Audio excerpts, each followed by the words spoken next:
Assalamualaikum warahmatullahi wabarakatuh. Kawan-kawan sekalian, ketahuilah ada sebuah disiplin ilmu yang paling dahulu Allah angkat ke langit. Ada sebuah disiplin ilmu yang paling pertama, yang paling awal akan hilang peredarannya di muka bumi ini. Ilmu apa itu? Yaitu ilmu faraid. Apa ilmu faraid? Ilmu pembagian waris.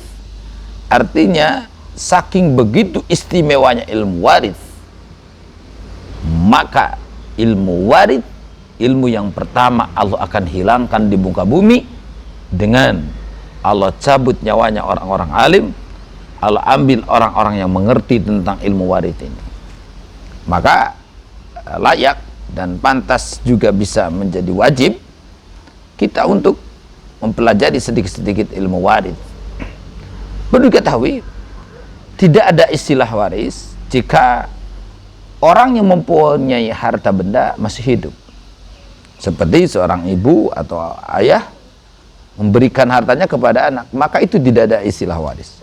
Waris itu adalah harta yang wajib dibagikan setelah yang bersangkutan, orang yang memilikinya itu sudah meninggal, baru itu ada cerita waris. Nah, sedikit saja kita akan sama-sama mengkaji bahwa ternyata ada beberapa orang yang dipastikan mendapatkan waris dan ada juga seseorang yang dipastikan tidak mendapatkan waris. Artinya apa?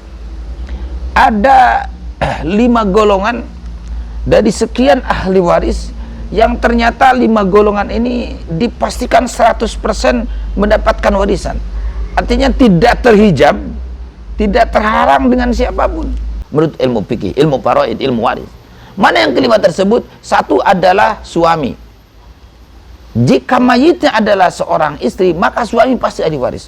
Tidak peduli mempunyai anak atau tidak peduli sang mayit mempunyai ayah atau ibu, suami pasti ahli waris dan mendapatkan warisan.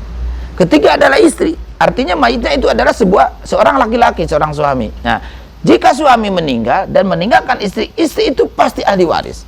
Tidak peduli mempunyai anak atau tidak peduli sang suami almarhum punya ayah atau tidak, maka istri pasti mendapatkan warisan. Cuma bedanya, jika mempunyai anak, maka bagian daripada istri ini adalah thumun 1/8. Tapi jika tidak mempunyai anak adalah rubu. Itu saja.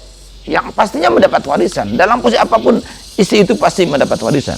Ketiga adalah siapa? Ayah. Ayah daripada mayit.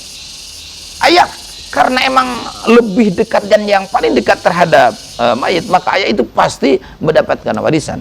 Tidak boleh ada anak atau tidak boleh ada suami, ada istri.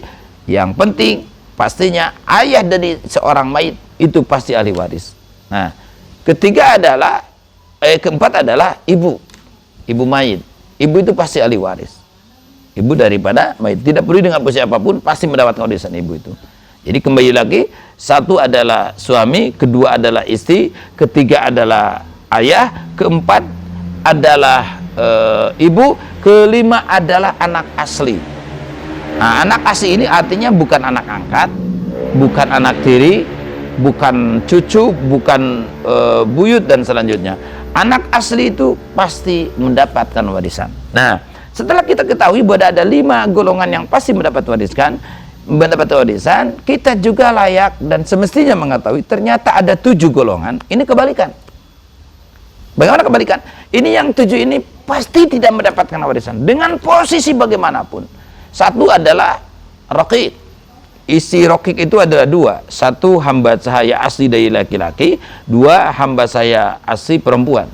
Nah, raqiq ini tidak akan mendapat warisan dari siapapun. Karena dia ada tanggungan, tak ada yang menanggung, yaitu sayyidnya yang memilikinya. Kedua adalah abid mudabbar. Abid mudabbar itu seorang abid di mana dia pernah mendapatkan ucapan dari sayyidnya, anta hurun ba'da mauti. Engkau merdeka setelah aku meninggal. Maka itu namanya abid mudabbar, tidak mendapat warisan. Ketiga adalah amat walad. Amat walad itu hamba saya perempuan yang mendapatkan anak daripada sayyidnya. Itu pun tidak mendapatkan warisan. Jadi satu adalah abid atau amat asli, kedua adalah abid mudabar, ketiga adalah amat muwalad, keempat ada abid mukatab. Abid mukatab itu abid hamba saya yang sedang menjalankan akad cicilan tertentu, sehingga ketika tamat atau sudah lunas cicilannya maka terhukumi merdeka. Itu abid mukatab namanya. Kelima adalah orang yang membunuh. Maksudnya orang membunuh apa? Orang adalah yang membunuh si mayit, terlepas yang dibunuhnya udah mendalik anak atau suami atau istri atau ayah atau ibu, maka orang yang membunuh tidak mendapatkan warisan sama sekali. 5. Keenam adalah orang murtad, udah mendalik orang yang keluar Islam, itu tidak mendapatkan warisan dari siapapun, karena orang ini sangat menjijikan dalam hitungan syariat, orang yang sangat terhina, maka dia itu tidak mendapat warisan. Keenam adalah orang yang mempunyai dua agama, maksudnya orang Islam dengan orang kafir tidak saling waris, terlepas agamanya apapun. Tapi kalau orang kafir sama orang kafir itu mendapatkan warisan. Terima kasih, semoga bermanfaat walaupun sekilang, bergembira belajar ilmu agama dan sedikit-sedikit kita belajar untuk mengamalkannya. Wassalamualaikum warahmatullahi wabarakatuh.